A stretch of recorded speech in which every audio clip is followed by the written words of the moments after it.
Hey, we have another migrant video in the United States. It is a very hot topic these days, especially where I live in Texas. We have a video about a U.S. southern border city becoming a new hotspot for illegal crossings. So it's been a huge topic with the election coming. I'm a mental health professional. I want to see what this does and see how it's going to break down for everybody. So without further ado,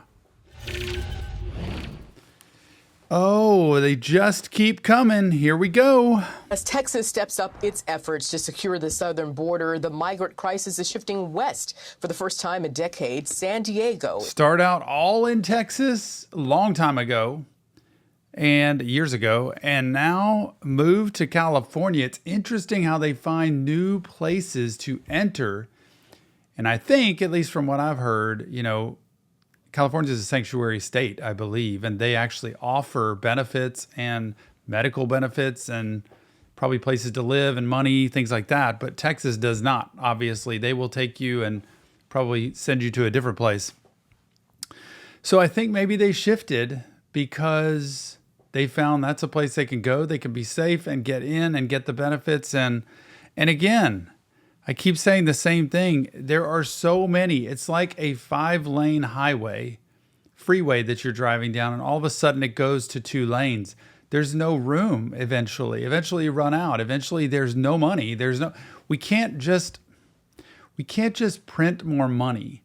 So there has to be another solution. I can't imagine anybody not agreeing with that, because we need to think of some other way to do this. But it's interesting to me when I look at this, at least in the past, how many young men there are. Not families as much crossing, but let's see, maybe that's different. Is now the top hotspot for migrant apprehensions. It has overtaken Tucson with nearly 20,000 reported encounters over the last 2 weeks. Let's bring in California Republican Congressman Darrell Issa, who serves on the House Foreign Affairs Committee. Congressman, thank you. Why do you think San Diego is now a preferred illegal crossing point? Because there's no attempt to stop the people. San Diego used to be the preferred area, and then we put up the wall. We were the first to have a border fence, and then the first to have a triple border fence. But now that the gates are open, I didn't know that. And contrary to the previous segment you just had on, when I've used to have a triple border fence, so they were the first to get it. I did not know that, and then I guess everybody just quit going there. But now they've all been opened. Met with people at the border from multiple countries, including China, Russia, and so on. They have said they're here for jobs. There's a family or a lady with children. To me, and I'm there with translators. Some more. They haven't said they're here seeking asylum, and they still get to stay in. The policy today. Isn't that interesting? They haven't even said they're seeking asylum, but they get to stay anyway. And from what I gather in the past, you have to have some purpose, some reason for being here. And I don't think it's just to get money or to get a job. I think it's coming from something, but they don't even have to say that. Do you hear that? Here seeking asylum, and they still get to stay in. The policy today, it's really interesting how things have changed over time. That if this keeps up, I wonder how many people actually would end up coming. They haven't said to me, and I'm there with translators, they haven't said they're here seeking asylum, and they still get to stay in.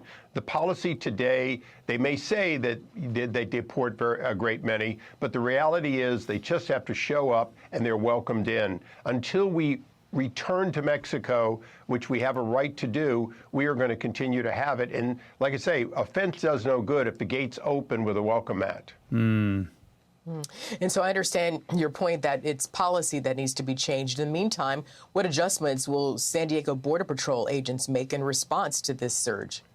Well, the brave men and women, not only of the Border Patrol, but of ICE Can't imagine and what it's Coast like to have Guard, that job. they're spending most of their time and most of their effort, and it is productive, but it's against the tide.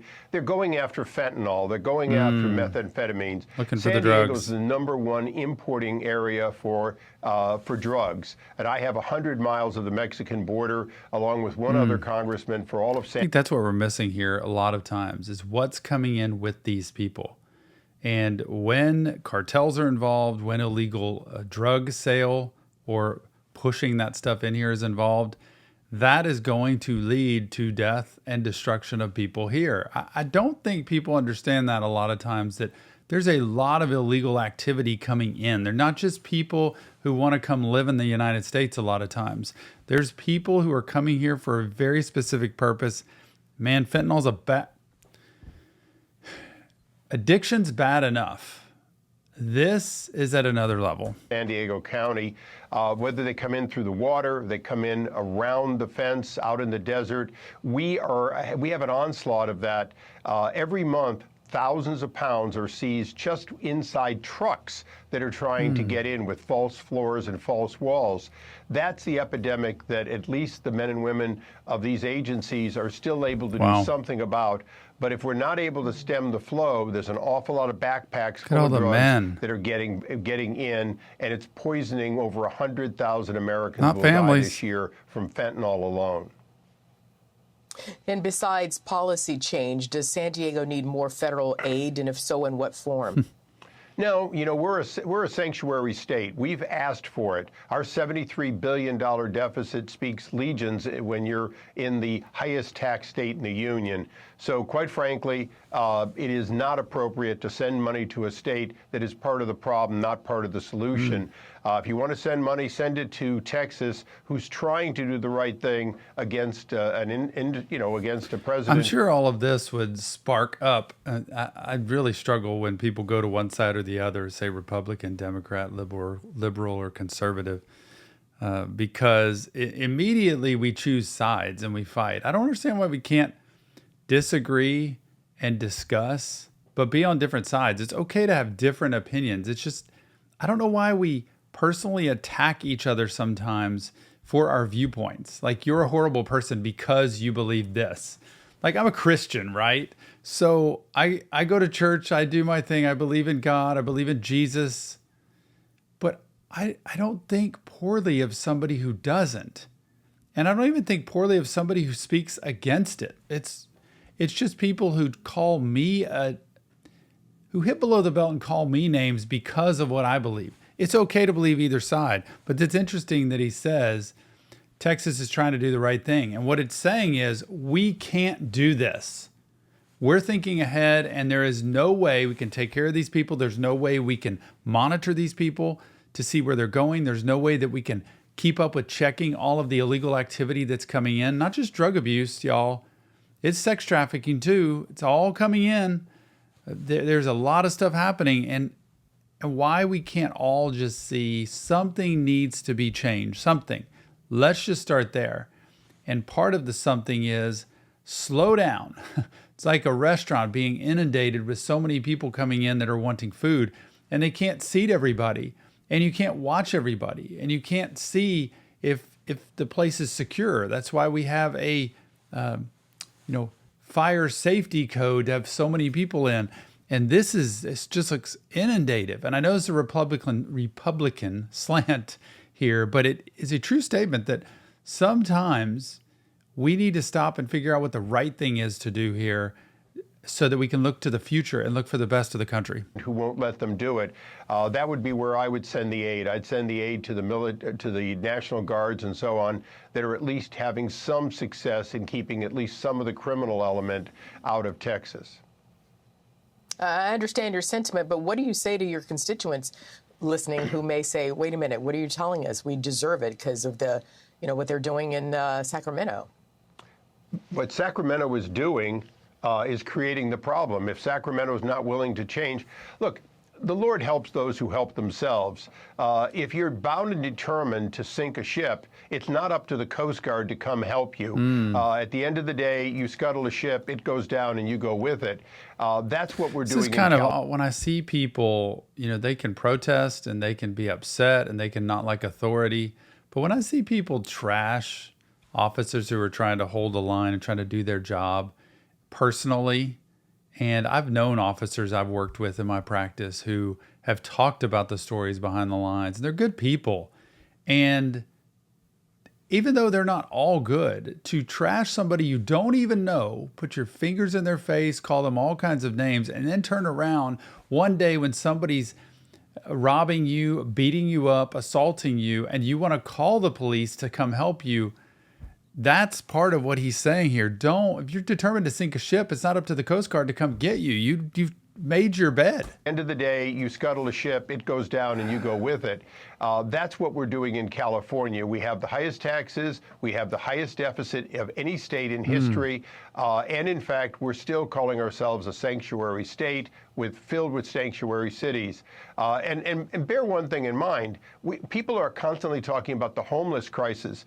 The homeless crisis are not, for the most part, these aliens. The fact is, we're already providing federal money. Isn't that something? This goes back to another video I did where I said it's amazing how we are helping. We have the money somehow to help everybody coming into the country, but not the people that are already in the country. In other words, he's saying the homeless crisis is not with the illegal aliens, the people coming into the country.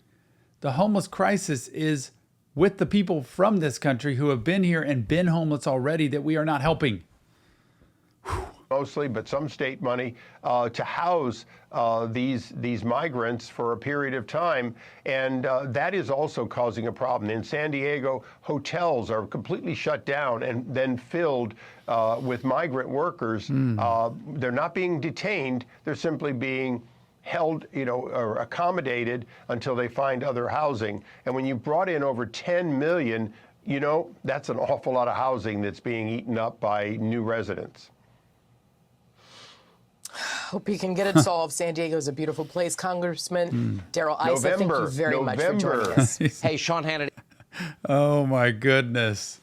It's just sometimes it amazes me. And I'm in a little different place just as a mental health professional and seeing people, and also being in Texas, because I think we see more of that stuff here than maybe somebody up in the Midwest or somebody in the northern part, not necessarily New York, because they're seeing it.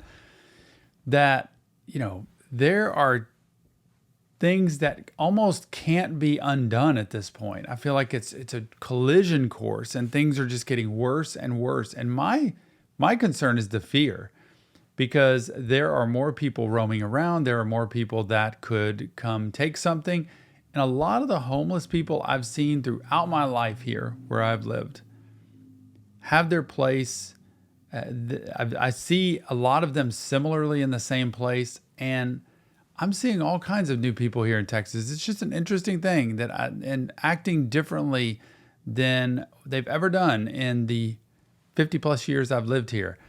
I cannot wait to see where this goes. We have got talk about a collision course from here to November with an election. Either way that goes, I think there's going to be something big that happens, and I don't know what that is. Give me your comments. Let me know what you think. I want to hear what you have to say about it, even if it's completely against what I have to say, because I love seeing your comments and appreciate them so much. Remember, mental health matters, and so does yours. We'll see you on the next Reaction Therapy.